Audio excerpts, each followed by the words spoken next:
Octubre de 1347. El puerto de Mesina, en Sicilia, amanece bajo una bruma densa.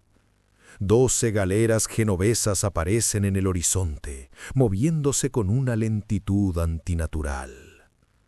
No hay cantos de marineros, no hay órdenes gritadas desde la cubierta, solo el sonido de las sogas golpeando contra la madera vieja.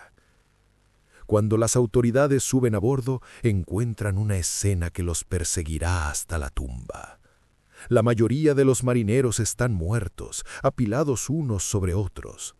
Los pocos que siguen vivos tienen el rostro desencajado, la piel cubierta de manchas negras y unos bultos del tamaño de una manzana en el cuello que supuran sangre y pus. Emiten un hedor que no es de este mundo. El olor de la carne pudriéndose mientras el corazón todavía late. Lo que los sicilianos no sabían es que en las bodegas de esos barcos, entre las sedas y las especias de Oriente, viajaba un polizón invisible.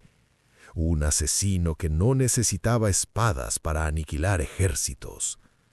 La muerte negra había llegado a Europa y en menos de 5 años borraría del mapa a casi la mitad de la población del mundo conocido.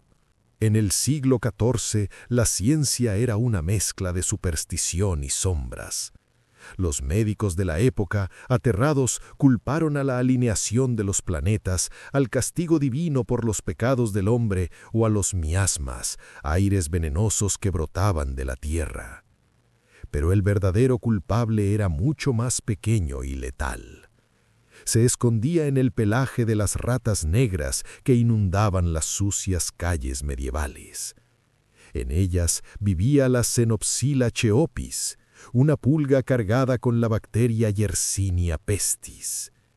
Cuando la rata moría por la infección, la pulga buscaba un nuevo anfitrión caliente, y ese anfitrión eras tú. Una sola picadura era suficiente. La bacteria viajaba por tu sistema linfático hasta el ganglio más cercano, inflamándolo hasta crear el bubón. Si tenías suerte, la pulga te picaba en la pierna y el bulto aparecía en la ingle. Si no, aparecía en el axila o el cuello.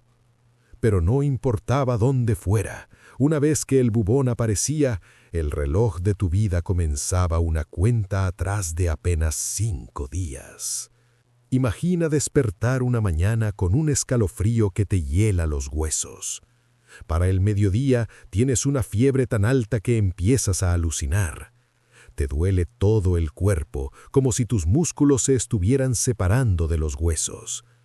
Pero lo peor viene al segundo día, el bubón. Es una masa dura, caliente y roja que se vuelve negra. Duele tanto que el más mínimo roce te hace gritar. Tu cuerpo se llena de manchas oscuras, las marcas de Dios, que no son más que hemorragias internas. Tus pulmones empiezan a llenarse de líquido y tu aliento apesta a muerte. Si la peste se volvía neumónica, empezabas a escupir sangre negra. A este punto ya no necesitabas una pulga. Un simple estornudo, una gota de saliva y toda tu familia estaba sentenciada. En las casas de Londres, París y Florencia se escuchaba un dicho aterrador. Almuerza con tus amigos, pero prepárate para cenar con tus antepasados en el otro mundo. La peste no solo mató personas, mató la humanidad. Los lazos más sagrados se rompieron. Los cronistas de la época cuentan con horror cómo las madres abandonaban a sus hijos enfermos, cómo los maridos huían dejando a sus esposas muriendo solas en camas empapadas de sudor frío. Nadie quería tocar a nadie. Los sacerdotes se negaban a dar la extrema unción por miedo al contagio.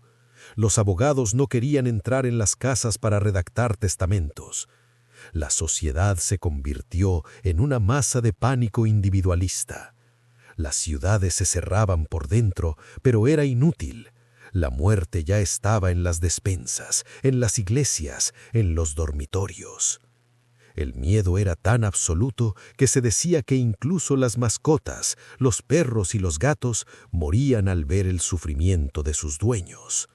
El mundo se había vuelto un lugar silencioso, interrumpido solo por el chirrido de las carretas de madera que recorrían las calles de noche.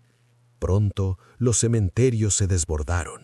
No había suficientes ataúdes ni suficientes manos para cavar tumbas individuales.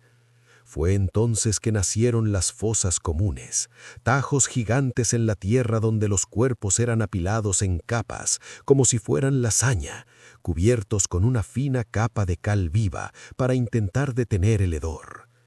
El grito de los enterradores, "Bring your dead", traed a sus muertos, se convirtió en la banda sonora de Europa. Los hombres que hacían este trabajo eran criminales o personas desesperadas que cobraban fortunas, sabiendo que ellos mismos morirían en pocos días. Cuando la medicina falló y los rezos no fueron escuchados, el miedo se transformó en locura. Por toda Europa empezaron a aparecer procesiones de hombres y mujeres cubiertos de ceniza, los flagelantes.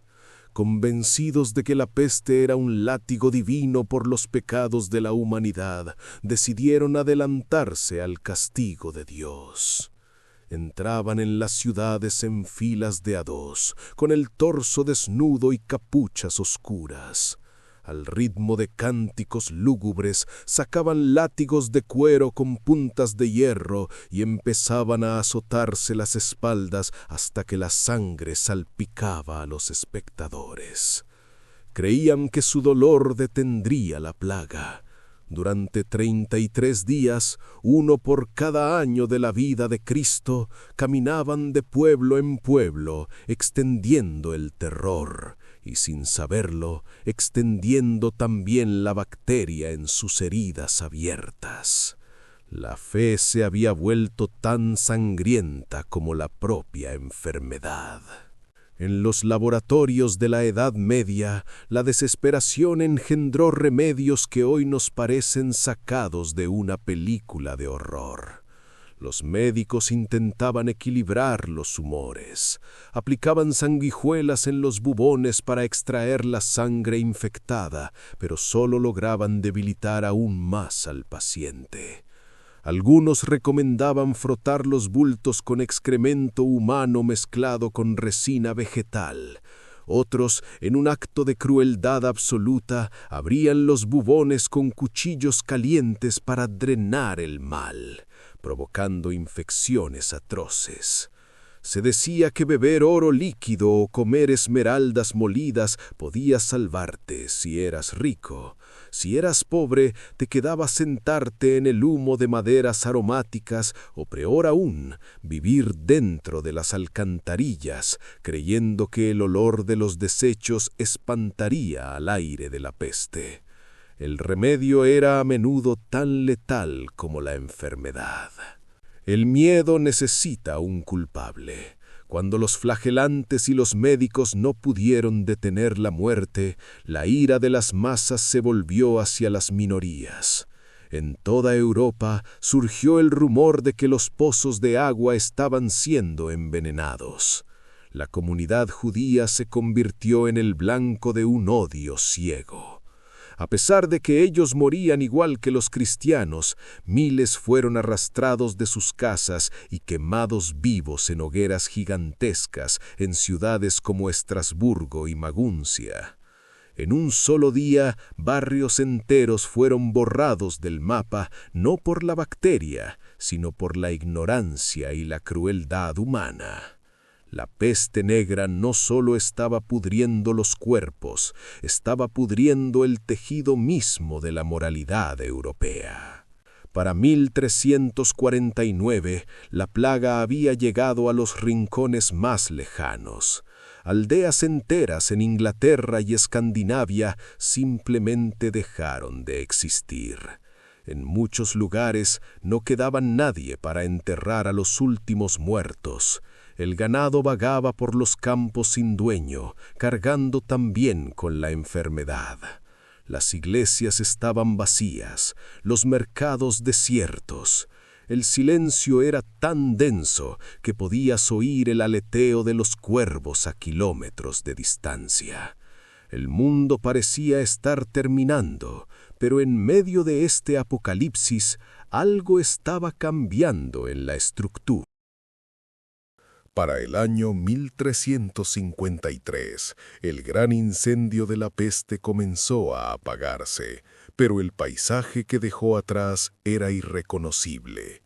Se estima que entre 75 y 200 millones de personas habían sido borradas de la faz de la tierra. En Europa, algunas ciudades perdieron al 60% de sus habitantes. Imagina caminar por las calles de Florencia o París y que de cada 10 personas que conocías, 6 hubieran desaparecido. No eran solo números, eran familias enteras, linajes de reyes y gremios de maestros artesanos que se perdieron para siempre. El mundo era más vacío, más silencioso, pero también más joven. La plaga no distinguía entre santos y pecadores, entre nobles y siervos. Al final, la muerte resultó ser el único juez verdaderamente imparcial, y esa lección quedó grabada a fuego en la mente de los que quedaron. El sistema feudal, que había mantenido a Europa encadenada por siglos, se desmoronó. De repente, la mano de obra era el recurso más valioso del planeta. Con tan pocos campesinos vivos, los que sobrevivieron se dieron cuenta de algo revolucionario. Su trabajo valía oro. Ya no estaban dispuestos a servir a un señor feudal por una hogaza de pan. Empezaron a exigir salarios, mejores tierras y libertad de movimiento. Los señores, desesperados por no ver sus cosechas pudrirse, tuvieron que ceder. La peste negra en su brutalidad terminó con la servidumbre. Fue el inicio de una clase media que antes era inexistente. Por primera vez en la historia, el hombre común tenía el poder de decidir su destino, porque la muerte había nivelado el campo de juego. La cultura europea se obsesionó con la brevedad de la vida. Nació el concepto del memento mori, recuerda que morirás. El arte se llenó de esqueletos bailando con papas, reyes y campesinos. Era la danza macabra. Las iglesias se decoraron con osarios y pinturas de la muerte triunfante. Pero este recordatorio constante de la muerte no hizo a la gente más miedosa, sino más hambrienta de vida. Si la muerte podía llegar en cualquier momento, entonces el tiempo que nos queda debe ser glorioso. Esta urgencia vital fue la chispa que encendió el Renacimiento. El ser humano dejó de mirar solo al cielo esperando el paraíso y empezó a mirar a la tierra, a la ciencia y a la belleza del cuerpo humano. De la podredumbre de la peste floreció el genio de Da Vinci y la audacia de los exploradores. La peste cambió incluso nuestra biología. Estudios modernos de ADN sugieren que los sobrevivientes de la peste negra tenían sistemas inmunológicos más fuertes, una herencia que pasaron a nosotros. Pero la plaga nunca se fue del todo. Se retiró a las sombras, regresando en brotes menores durante siglos, hasta que la medicina moderna finalmente descubrió el secreto de los antibióticos. Aprendimos sobre la cuarentena, sobre la higiene pública y sobre la fragilidad de nuestra civilización. La peste negra fue el examen final de la humanidad, una prueba de resistencia que casi nos lleva a la extinción, pero que nos obligó a evolucionar, a cuestionar a la Iglesia y a construir un mundo donde el conocimiento fuera más fuerte que la superstición. Hoy, cuando miramos las catedrales de Europa o los cuadros del Louvre, estamos viendo el resultado de una lucha desesperada por la supervivencia. La peste negra fue la noche más larga de la humanidad, pero también fue el amanecer de la era moderna. Nos enseñó que incluso en el corazón del horror más profundo, el ser humano encuentra una forma de reconstruirse. De las fosas comunes nacieron las universidades, del hedor de los bubones nació la medicina científica, y del silencio de las aldeas muertas nació el grito de libertad que define nuestro tiempo. La historia de la plaga no es solo una historia de muerte, es la prueba máxima de que la vida, pase lo que pase, siempre encuentra un camino a través de la oscuridad.